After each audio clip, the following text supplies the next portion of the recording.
I'm Flower Moirai, Moirai. It's Greek. It means fate or destiny. Today, I invite you to talk with me while I make some magic paper art. I'm going to answer the question 3 of the Psychology True Love test first and get it out of the way. Question 3 is, before calling someone, do you ever rehearse what you are going to say and why? I don't on calls, but I do face-to-face conversations.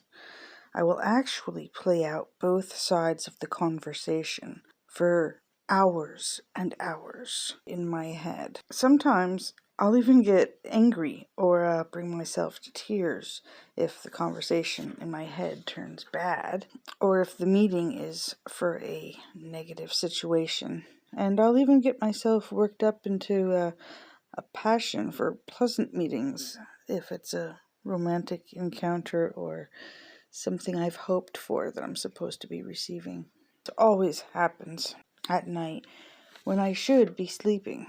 The worst part of this is the actual real-life conversation happens, and the other person doesn't stick to the script that I've played out in my head hundreds of times, spent hours and hours of sleepless nights perfectly formulating. I get thrown off. I end up stumbling and stammering and look and feel like a moron. It really confuses me, especially if I've known the person a long time or know the type of person well. I can normally peg how someone is going to act or react extremely well. And there are some people in my life who know this about me and know how badly it throws me off when they don't act like themselves, especially when it's important. My property manager and a few family members do that to me often. I'll tell people how horrible they are and then set up a meeting so they can see for themselves. Suddenly, vinegar is sugar and spice, and I have to just smile and back down. Because if I push it, I look like the bad guy, and I am too smart to fall for that move. I just enjoy that they are forced to be kind to me for a day, or reveal themselves for what they are. I thought I should really explain, why I'm doing this silly psychology true love test. It's actually not very complicated. I want to be loved. Sure, I want to be loved by Aaron or Matthew or any of the other of my stupid fantasy celebrity lists. This list, mind you, contains fantasy celebrity husbands, fantasy celebrity brothers, fantasy celebrity sisters, even a fantasy celebrity father. But I want to be loved by the world as well. But didn't you say you don't want to be famous last week? I did. And that's true. I don't want to be. When you're famous, only some people love you. Some like you. Most couldn't care less either way. And some hate you. I don't want to be hated. I want to be loved or completely unknown. So I'm letting you get to know me so you can love me. I have been obsessed with love as long as I can remember. I am a Libra. According to my star chart, it would be pretty darn hard to get more Libra than me. My sun, my moon, and 8 of my 9 planets are in Libra. Uranus is the only one that isn't. It is in Virgo, but just barely. It is almost into Libra. If you don't believe in astrology, this may not be the place for you. My existence is fully guided by my astrology. Every aspect of my life, my soul, my entire existence is ruled by Libra, and so is ruled by love. All forms of love. Romantic, parental, platonic, sibling, material, in any way you could name, I am always trying to find more ways to get more in and to give more out. I have 2 conditions concerning love that make me rare. By admitting this, I hope to find more like me. The first is I have what's called a pagan heart. This has nothing to do with pagan in the religious sense. I don't know why it's called a pagan heart. I learned the phrase from a bunch of old-timers who were in their 80s back in the 80s. What it means is that once I fall in love with someone, I will always be in love with them, forever, no matter what. My heart is that which is unalterable, eternal, not subject to circumstance or humankind's interpretation, and always expressing some aspect of universal love. It's like the electricity flowing in your light switch. The electricity does not give you the power to turn on the light because you are either nice to it or crabby with it.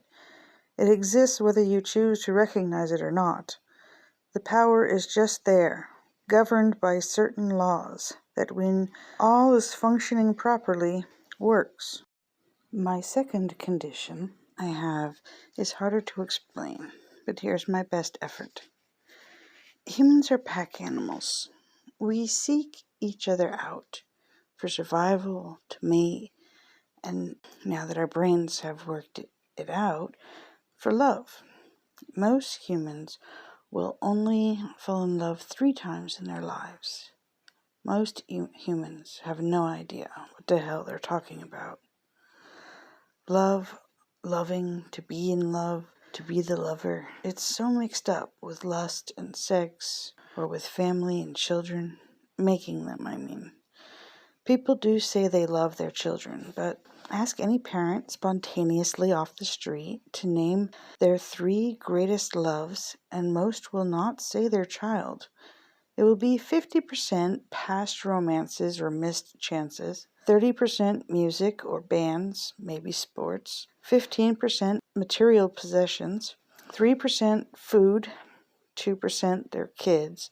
You'll get the occasional oddball throwing in nature or religion, parents, or their country. It's those oddballs and the other percents that get it. Love is so much more than who we want to smash our genitals into. Love is so much bigger and so much more important, but so much of the world reduces it to sex. I literally say I love you to everyone. I say it to you at the end of my videos, and I genuinely mean it. It's pure. It's simple. I love you. I love all the people of the world. Now, I'm not going to go around saying good things about bad, dead people like a former rapper we all know. I'm passionate, not a crazy person. And I don't think he actually believed what he said. I think he did it for shock value. I, on the other hand, am trying to talk about something deeper than I enjoy chocolate, so I love chocolate. No, that's still along the same lines of romantic love equals sex. We need to get beyond that. Have you read the original Dracula? Remember the way Van Helsing would refer to himself as the lover of Mina? He meant that he loved her so very deeply that he would give his life, his soul for her and her safety, not sex. 4 men asked for her hand in marriage. She only chose 1. The others' love and loyalty was so deep and strong that they fought what they thought was the devil himself to save her, some of them losing their lives. None of them, even the husband, was getting sex. That is what I'm talking about. We've all read about it in books and seen it in movies. No person I've ever known in real life has ever felt love like that.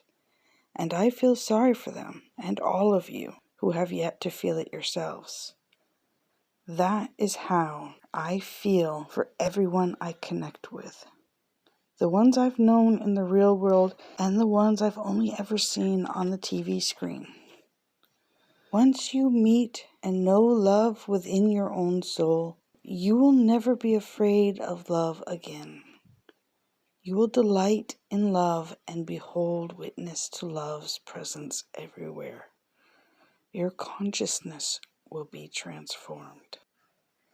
But now you see my two conditions and how they are kind of a curse.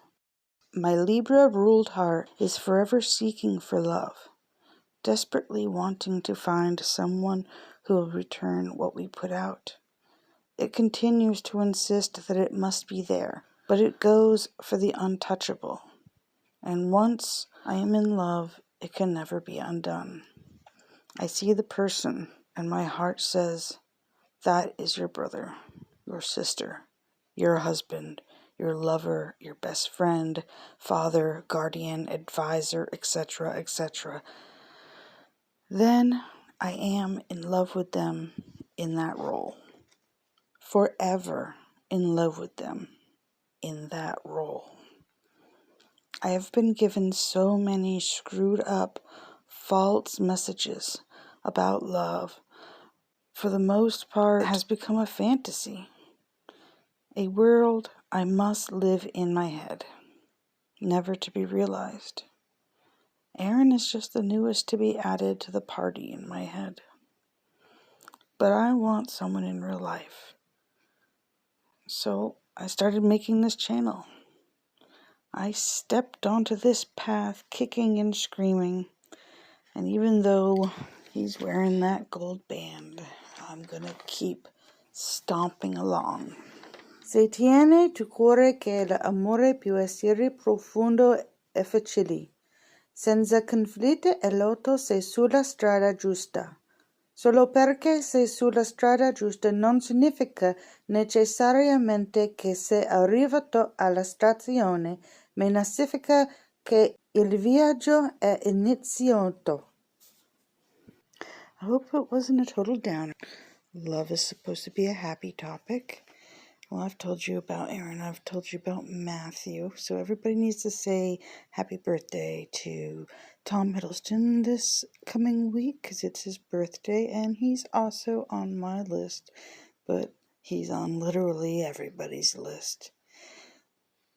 I will see you all again very soon. I love you.